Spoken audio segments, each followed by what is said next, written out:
ما کسانی که مبارزه میکنن در ایران و در خارج از ایران برای دموکراسی، برای حقوق بشر، به هیچ وجه مدافع سیاست‌های میلیتاریستی دولت آمریکا و هیچ دولت دیگری نبوده و نیستن. هیچ ایرانی خواهان حمله نظامی هیچ کشوری به کشور خودش نیست و حتی انتظار نداره که کسانی در این مورد فکر بکنن، حتی فکر بکنن که تو فکر خودشون میخوان به ایران حمله بکنن.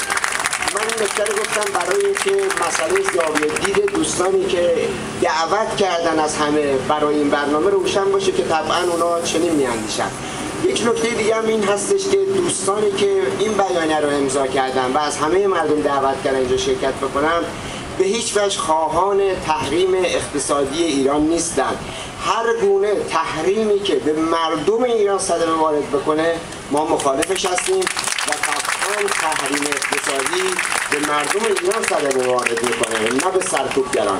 البته تحریم هایی وجود داره که اون تحریم ها به خودکامگان صدمه وارد میکنه، طبعا ما هم از اونها دفاع میکنیم. اینکه کسانی تو ایران آمران سرکوب هستن و سرکوب اونا تشویق میکنن و مجریش هستن، طبعا باید با اینها برخورد بشه به عنوان ناقضان حقوق بشر. این چیزی هستش که ما انتظار داریم.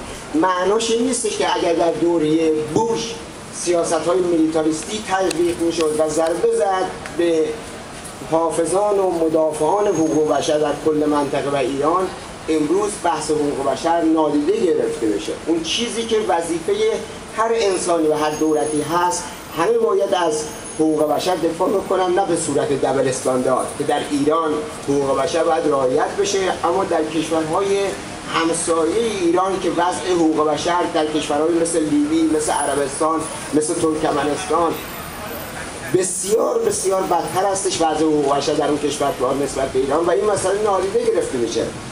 ما خواهان توافقی مثل لیبی گونه درباره ایران نیستیم و شما دیدید که دولت آمریکا با سرهنگ قذافی به توافق رسید که پروژه هسته‌ای رو کنار بذاره و سرهنگ قذافی کنار گذاشت و شما مطلقا از زبان دولت آمریکا و از زبان رسانه‌های اینجا می‌شنوید که در لیبی چگونه این مردم سرکوب میشن و این کشور چقدر از نظر حقوق بشر با ایران حتی فاصله داره و این سیاست‌های دبل استانداردی هستش که در رابطه با ایران میشه. ما اگر از حقوق بشر دفاع میکنیم، دفاع از حقوق بشر برای همه کشورها هستش، من جمله آمریکا، من جمله اسرائیل، من جمله پاکستان و در اونجا هم باید این مسئله دیده بشه و این نباشه که ما چشممون رو برای این وضعیت ببندیم. اون دولت عربستان ببینید چیکارها میکنه و اصلا هیچ کسی سخنی در اون مورد نمیگه. البته ما خوشحالیم که نقض حقوق بشر در ایران دیده میشه و اصلا این برنامه گذاشته ایم که صحبت بکنیم، جهانیان بدونن که این رژیم چگونه داره حقوق بشر رو نقض میکنه. لذا دفاع از حقوق بشر، محکوم کردن نقض حقوق بشر وظیفه هر دولتیه. هر دولتی باید اینو کنه. اینطور نیستش که اگر دولتی بگه در ایران حقوق بشر نقض میشه این دخالت در مسائل داخلی ایران باشه، نه چنین نیست. کما اینکه دولت ایران خودش در کشورهای دیگه‌ای که نقض حقوق بشر صورت میگیره یا حقوق مسلمانان ضایع میشه برخورد میکنه، هرچند دبل استاندارد. در کشورهایی مثل روسیه و چین اگر این کار صورت بگیره به دلیل ارتباطی که اون دولت‌های خودکامه با دولت ایران دارن، دولت ایران سکوت میکنه راجع به یک چیزی هم راجع به سازمان ملل باید توجه بشه. سازمان ملل یک نهاد دموکراتیک نیست، نهادی است مرکب از دولت‌ها و این دولت‌ها اکثریتشون دولت‌های دموکراتیک نیستن.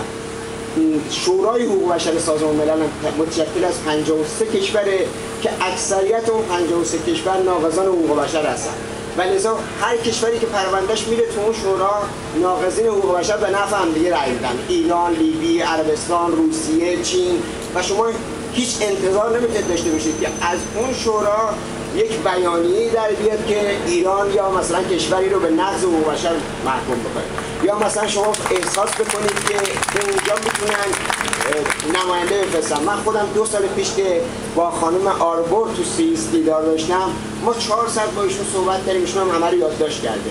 گفتیم وضعیت حقوق بشر اینه در ایران. ایشون در پایان کار به صراحت به من گفت ببینید در در سومالی دارن میکشن، 500,000 نفر کشته شده و ما 3 هفته بس کردیم یک خط نتونستیم اینجا بگیریم. من خیال شما راحت بکنم هیچ اینجا چیزی علیه ایران صادر نخواهد شد و اگر شما این انتظار دارید که نماینده اینا به ایران بفرستن چنین چیزی صورت نخواهد گرفت. اون کاری که ما وظیفه داریم به عنوان یک ایرانی بکنیم اینه که ما خودمون چشم بدوزیم به جامعه مدنی، به رسانه‌ها و کار بکنیم با این نهادهای مدنی که مستقل از دولت‌ها هستن و اینها میتونن پیام ما را به گوش جهانیان برسونن و اینها میتونن به دولت‌های خودشون فشار بیاورن برای اینکه مسئله نقض حقوق بشر در جهان چیز بشه.